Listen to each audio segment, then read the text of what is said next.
నాకు ఒక కమెంట్ వచ్చింది. అక్క మీరెందుకు హెయిర్ కట్ చేశారు అని. ఆ కమెంట్‌కి నేను రిప్లై ఇచ్చాను. బట్ ఈ వీడియోలో నేను ఇంకా క్లియర్‌గా ఎక్స్‌ప్లెయిన్ చేయడానికి ట్రై చేస్తాను. అలాగే నా హెయిర్‌ని మళ్ళీ హెల్తీగా, బ్యూటిఫుల్‌గా పెంచుకోవడానికి నాకు యూజ్ అయిన మోస్ట్ బ్యూటిఫుల్ టిప్‌ని మీతో షేర్ చేసుకోబోతున్నాను. అదే టిప్ 4 అన్నమాట. సో, టిప్ 4 వచ్చేసి న్యాచురల్ మాస్క్. అండ్ అవి నేను ఎలా ప్రిపేర్ చేసుకుంటాను, నాకు ఎలా పర్సనల్లీ యూజ్ అయింది, నా ఎక్స్పీరియన్స్ ఏంటి దాంతోని అని నేను మీతో షేర్ చేసుకోబోతున్నాను. మనకి న్యాచురల్ హెయిర్ మాస్క్స్ లిస్ట్ చాలా పెద్దదే ఉంటుంది. బట్ నాకు పర్సనల్‌గా యూజ్ అయింది ఏంటంటే ఈ గోరింటాకు హెయిర్ మాస్క్ అనమాట.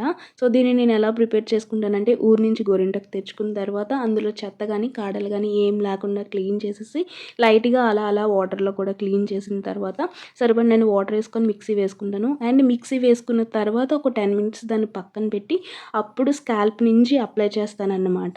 ఈ గోరింటాకు హెయిర్ మాస్క్‌ని మంత్‌కి ఒక్కసారైనా సరే అప్లై చేసుకోవడానికి నేను ట్రై చేస్తాను. ఇఫ్ నాట్ పాసిబుల్ అట్‌లీస్ట్ 40 డేస్‌కి ఒక్కసారైనా సరే పెట్టడానికి ట్రై చేస్తాను. బికాజ్ దాని రిజల్ట్ అనేది నాకు అంత బ్యూటిఫుల్‌గా నేను ఎక్స్‌పీరియన్స్ చేస్తున్నాను. అండ్ అలాగే ఈ మాస్క్‌లో నేను ఎటువంటి ఇంగ్రీడియెంట్స్ కనీసం అసలు ఇంకేదేదో అంటారు. లైక్ ఇది నేను గోరింటాకు క్లీన్ చేస్తున్నప్పుడే మా పక్కింటి ఆంటీ చూసి ఏమన్నారు, పంచదార కలపమ్మ బాగా పండుతదన్నారు. బట్ అది హెయిర్‌కా చేతికా నాకు తెలీదు. ఎనీవే నేను అస్సలు ఇప్పటికొచ్చి ఏమీ అయితే నేను కలపలేదు.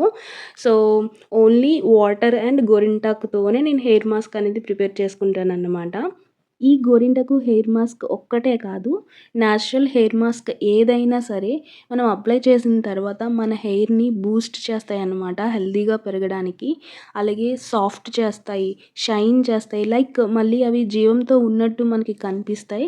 నాకు పర్సనల్‌గా నేను హెయిర్ మాస్క్ అప్లై చేసినప్పుడు ఎస్పెషల్లీ ఈ గోరింటాకు హెయిర్ మాస్క్ అనేది మీకు ఈ వీడియోలో క్లియర్‌గా డిఫరెన్స్ అనేది తెలుస్తుంది. నా హెయిర్‌ని ఎంత షైన్‌గా చేస్తాయో. అండ్ లాస్ట్‌లో నేను ఒక పిక్ కూడా యాడ్ చేశాను. అందులో మీకు ఇంకా క్లియర్‌గా తెలుస్తుంది ఆ షైన్ ఎలా వచ్చింది అని. అండ్ అలాగే నాకు హెయిర్ గ్రోత్ అయినట్టు కూడా అనిపించడం వల్ల నేను ఈ మాస్క్‌ని కంటిన్యూగా వాడుతున్నాను.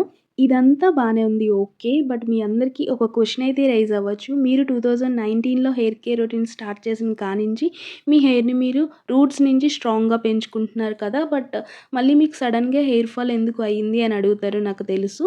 దానికి నేను ఫస్ట్ మీకు ఒక చిన్న లాజిక్ చెప్పాలనుకుంటున్నాను. మన హెయిర్ అనేది ఎంత హెల్తీగా ఉన్నా సరే ఒక్క వెంట్రుకైనా మనం దువ్వేటప్పుడు వచ్చేస్తుంది.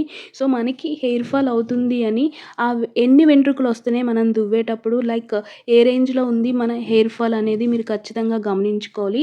అండ్ ఇంకొకటి ఏంటంటే నేను మీతో షేర్ చేసుకున్న టిప్ 1, టిప్ 2, టిప్ 3 ఎప్పుడూ విడిచిపెట్టలేదు. ఈవెన్ నేను వైజాగ్ నుంచి ఒక విలేజ్‌లో వర్క్ చేయడానికి వచ్చినప్పుడు కూడా వాటిని ఫాలో అయ్యాను. బట్ ఇక్కడ విలేజ్‌లో వెదర్ కానీ, వాటర్ కానీ నాకు అస్సలు పడలేదు. నా స్కిన్ ఫుల్‌గా డ్యామేజ్ అయిపోయింది. నా హెయిర్ డ్యామేజ్ అయింది. అండ్ నా హెయిర్ అనేది డ్యామేజ్ అవుతుంది అని నాకు 1 ఇయర్ తర్వాత తెలిసింది. అంటే నేను ప్లేస్ చేంజ్ అవ్వగానే వెంటనే హెయిర్ ఫాల్ కూడా నాకు స్టార్ట్ అవ్వలేదు.